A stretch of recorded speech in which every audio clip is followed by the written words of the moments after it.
بسم اللہ الرحمن الرحیم۔ یہ دوسری ویڈیو ہے۔ فرمایا کہ آیت سن کر مسلمان ہونا۔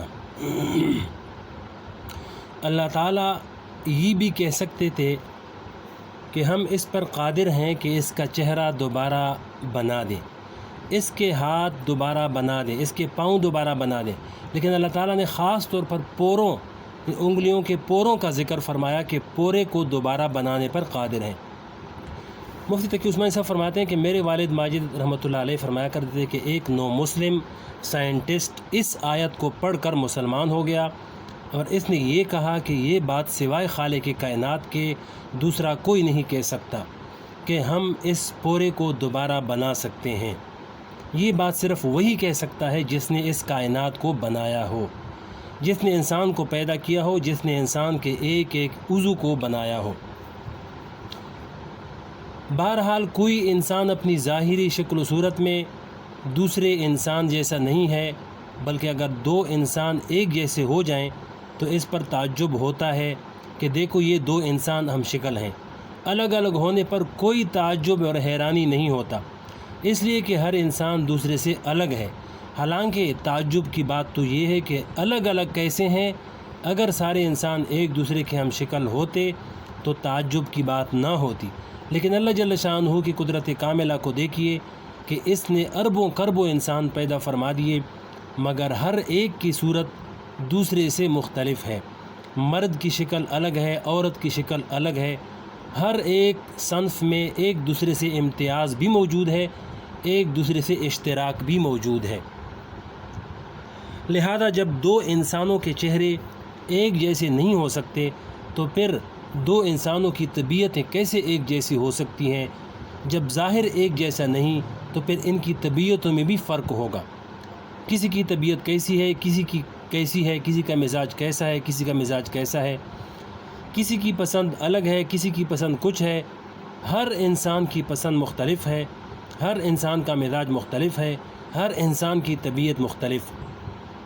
لہذا طبیعتوں کے مختلف ہونے کی وجہ سے کبھی یہ نہیں ہو سکتا کہ دو آدمی ایک ساتھ زندگی گزار رہے ہوں اور ایک ساتھ رہتے ہوں اور کبھی بھی ان میں سے ایک کو دوسرے سے تکلیف نہ پہنچے۔ ایسا ہونا ممکن ہی نہیں۔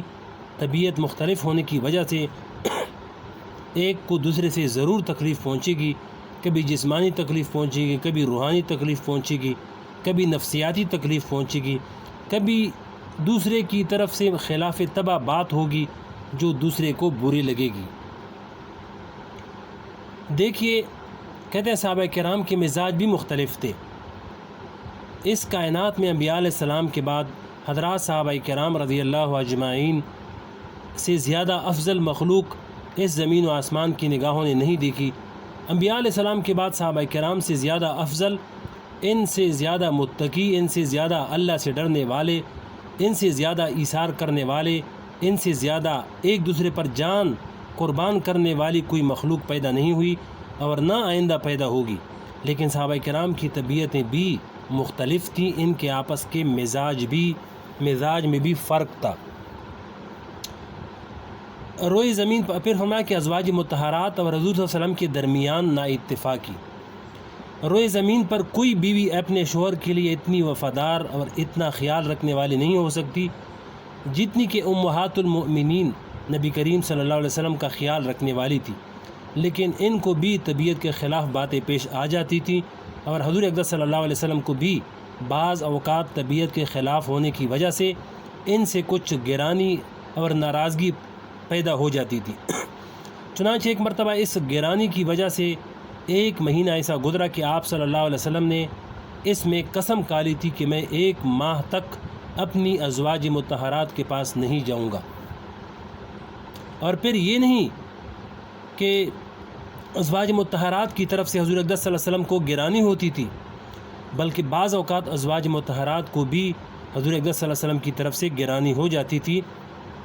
چنانچہ ایک حدیث میں ہے کہ حضور پاک علیہ السلام نے حضرت عائشہ رضی اللہ تعالی عنہ سے فرمایا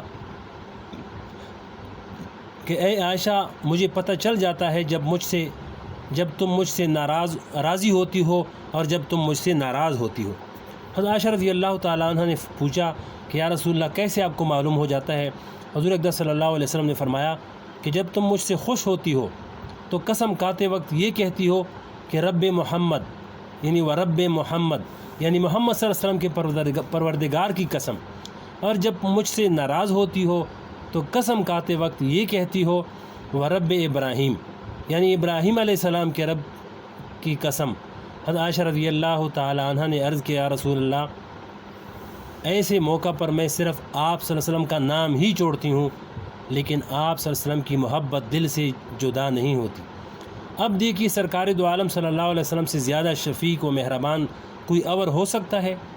خاص طور پر حضرت عائشہ رضی اللہ تعالی عنہ کے ساتھ آپ صلی اللہ علیہ وسلم کی محبت کا جو عالم تھا وہ کوئی مخفی چیز نہیں، لیکن اس کے باوجود حضرت عائشہ رضی اللہ تعالی عنہ کو بھی بعض اوقات آپ صلی اللہ علیہ وسلم سے کچھ گرانی پیدا ہو جاتی تھی، اور اس گرانی اور ناراضگی کا احساس نبی کریم صلی اللہ علیہ وسلم کو بھی ہو جاتا تھا۔ البتہ کوئی یہ نہ سمجھے کہ حضور اقدس صلی اللہ علیہ وسلم کو تو تکلیف پہنچانا معاذ اللہ کفر ہے، تو اگر حضرت عائشہ رضی اللہ تعالی عنہ سے آپ صلی اللہ علیہ وسلم کو تکلیف پہنچی تو یہ کتنی بری بات ہوئی۔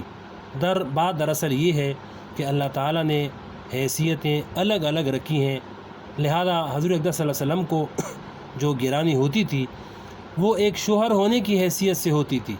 جس طرح بیوی کو شوہر پر ناز ہوتا ہے، ایسے ہی شوہر کو بھی بیوی پر ناز ہوتا ہے۔